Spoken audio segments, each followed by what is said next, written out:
ನಮಸ್ತೆ ಎಲ್ಲರೂ ಹೇಗಿದ್ದೀರಾ? ನಾನು ನಿಮ್ಮ ಪ್ರೀತಿಯ Manjushree Achar. Welcome to my channel.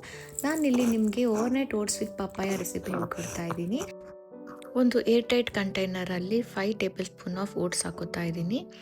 5 table spoon ಮಾತ್ರ ಹಾಕೋಬೇಕು, ವೆಯ್ಟ್ ಲಾಸ್ ಮಾಡಬೇಕು ಅಂತ ಅಂದ್ಕೊಂಡಿರೋರು. ಹಾಗೆ 1 table spoon of chia seeds ಹಾಕೋತಾ ಇರಿ. ಒಂದು ದಿನದಲ್ಲಿ ಜಾಸ್ತಿ ಅಂದರೆ 2 ಟೇಬಲ್ ಸ್ಪೂನ್ ಆಫ್ ಚಿಯಾ ಸೀಡ್ಸ್ನ ಮಾತ್ರ ಕನ್ಸ್ಯೂಮ್ ಮಾಡಬೇಕು. ನಾನಿಲ್ಲಿ 1 ಸ್ಪೂನ್ ಅಷ್ಟೇ ಹಾಕೋತಾ ಇದ್ದೀನಿ. ಜಾಸ್ತಿ ಹಾಕೊಂಡ್ರೆ ಡೈಜೆಷನ್ ಪ್ರಾಬ್ಲಮ್ ಆಗುತ್ತೆ.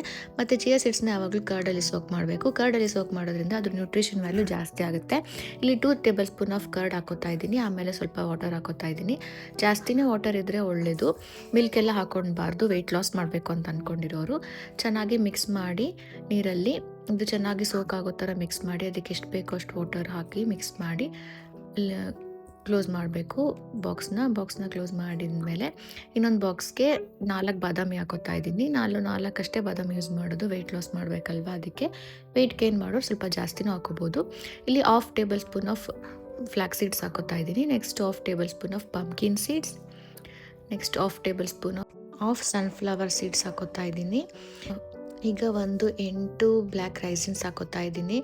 ಇದನ್ನು 2 ಸತಿ ವಾಶ್ ಮಾಡ್ತೀನಿ. ವಾಶ್ ಮಾಡಿದ್ಮೇಲೆ ವಾಟರಲ್ಲಿ ಇದನ್ನು ಸೋಕ್ ಮಾಡಬೇಕು. ಓವರ್ನೈಟ್ ಇದನ್ನು ಕೂಡ ಸೋಕ್ ಮಾಡಬೇಕು. ಫ್ರಿಜ್ಜಲ್ಲಿ ಮಾಡಿದ್ರೆ ಒಳ್ಳೆಯದು. ಫ್ರಿಜ್ಜಲ್ಲಿ ಇದು 2 ಬಾಕ್ಸ್ನೂ ಇಟ್ಬಿಟ್ಟು ಅದನ್ನು ಓವರ್ನೈಟ್ ಸೋಕ್ ಮಾಡಿದ್ಮೇಲೆ ಇದು ಈ ಥರ ಕಾಣುತ್ತೆ. ನೆಕ್ಸ್ಟ್ ಡೇ ಮಾರ್ನಿಂಗ್ ಈ ಥರ ಆಗಿರುತ್ತೆ. ಓಟ್ಸ್ ಮತ್ತು ಚಿಯಾ ಸೀಡ್ಸ್ ಕರ್ಡಲ್ಲಿ ಸೋಕ್ ಆಗಿರೋದು. ಆಮೇಲೆ ಇದು ಬಾದಾಮ್ ಮತ್ತು ಬ್ಲ್ಯಾಕ್ ರೈಸಿನ್ಸು ಮತ್ತು ಸೀಡ್ಸ್ ಹಾಕಿದ್ವಲ್ಲ, ಅದು ಬಾದಾಮ್ನ ಸಿಪ್ಪೆ ಎಲ್ಲ ತೆಗೊಳ್ಬೇಕು.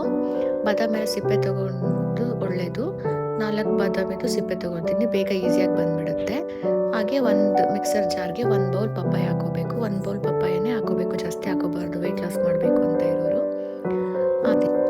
ಆಮೇಲೆ ಸಿಪ್ಪೆ ರಿಮೂವ್ ಮಾಡಿರುವಂಥ ಬಾದಾಮ್ ಹಾಕೋಬೇಕು. 4 ಬಾದಾಮ್ ಹಾಕೋತಾ ಇದ್ದೀನಿ.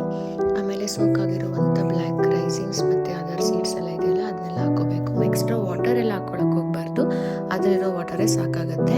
ಜಾಸ್ತಿ ನೀರು ಹಾಕೊಂಡ್ಬಿಟ್ರೆ ನೀರು ಆಗಿಬಿಡುತ್ತೆ, ತಿನ್ನಕ್ಕೆ ಸರಿ ಹೋಗೋದಿಲ್ಲ. ಇದು ಚೆನ್ನಾಗಿ ತಿಕ್ಕಾಗಿ ಸ್ಮೂತಿ ಥರ ಆಗುತ್ತೆ. ಇದನ್ನ ಇವಾಗ ಚೆನ್ನಾಗಿ ಬ್ಲೆಂಡ್ ಮಾಡ್ಕೋಬೇಕು. ನಾನು ಯಾವಾಗಲೂ ವೆಯ್ಟ್ ಲಾಸ್ ಮಾಡಬೇಕು ಅಂದ್ಕೊಂಡಾಗೆಲ್ಲ ಈ ಬ್ರೇಕ್ಫಾಸ್ಟ್ಗೆ ಈ ರೆಸಿಪಿನ ತುಂಬ ತಗೋತಾ ಇರ್ತೀನಿ. ಪಪ್ಪಾಯ ಬದಲು ಆ್ಯಪಲ್ ಕೂಡ ಹಾಕೋಬೋದು ವೆಯ್ಟ್ ಲಾಸ್ ಮಾಡಬೇಕು ಅಂದ್ಕೊಂಡಿರೋರು. ಈಗ ಚೆನ್ನಾಗಿ ಮಿಕ್ಸರ್ ಆಗಿರುವಂಥ ಪಪ್ಪಾಯದದು ತಿಕ್ ಸ್ಮೂತಿ ಥರ ಆಗಿರೋ ಅದನ್ನು ಓವರ್ನೈಟ್ ಸೋಕಾಗಿರೋ ಓಟ್ಸ್ ಇದು ಬಾಕ್ಸ್ ಒಳಗೆ ಹಾಕಬೇಕು. ಹಾಕಿದ್ಮೇಲೆ ಚೆನ್ನಾಗಿ ಮಿಕ್ಸ್ ಮಾಡಬೇಕು. ಎಲ್ಲ ನೀಟಾಗಿ ಓಟ್ಸ್ ಎಲ್ಲ ಪಪ್ಪಾಯ ಸ್ಮೂತಿ ಜೊತೆ ಮಿಕ್ಸ್ ಆಗೋ ಥರ ಮಿಕ್ಸ್ ಮಾಡ್ಕೊಳ್ಳಿ. ನಿಮ್ಗೆ ಏನಾದರೂ ಎಕ್ಸ್ಟ್ರಾ ಬೇಕು, ಪ್ರೋಟೀನ್ ಬೇಕು, ಅಥವಾ ಕ್ರಂಚಿಯಾಗಿ ಏನಾದರೂ ಬಾಯಿಗೆ ಸಿಗ್ತಾ ಇದ್ರೆ ಚೆನ್ನಾಗಿ ಅಂತ ಅನಿಸಿದ್ರೆ ಪೀನಟ್ ಬಟರ್ನ ಯೂಸ್ ಮಾಡ್ಕೋಬೋದು. ಪೀನಟ್ ಬಟರ್ನ ಕೂಡ ಸ್ವಲ್ಪ ನೀವು ಹಾಕ್ಕೋಬೇಕು, ಜಾಸ್ತಿ ಹಾಕ್ಕೊಳ್ಬಾರ್ದು. ನಾನಿಲ್ಲಿ 1/2 ಟೇಬಲ್ ಸ್ಪೂನ್ ಪೀನಟ್ ಬಟರ್ನ ಯೂಸ್ ಮಾಡ್ಕೋತಾ ಇದ್ದೀನಿ. ಇದು ಸ್ವಲ್ಪ ತಿಕ್ಕಾಗಿರುತ್ತಲ್ವ, ಸ್ವಲ್ಪ ಚೆನ್ನಾಗಿ ಕಲಿಸ್ಕೊಳ್ಬೇಕು, ಮಿಕ್ಸ್ ಮಾಡ್ಕೊಳ್ಬೇಕು. ಆವಾಗ ಅಷ್ಟೇ ಅದೆಲ್ಲ ಕಡೆ ಮಿಕ್ಸ್ ಆಗುತ್ತೆ. ಪೀನಟ್ ಬಟರ್ ಆಪ್ಷನಲ್ ಅಷ್ಟೇ, ಬೇಕಿದ್ರೆ ಅಷ್ಟೇ ಹಾಕೋಬೋದು.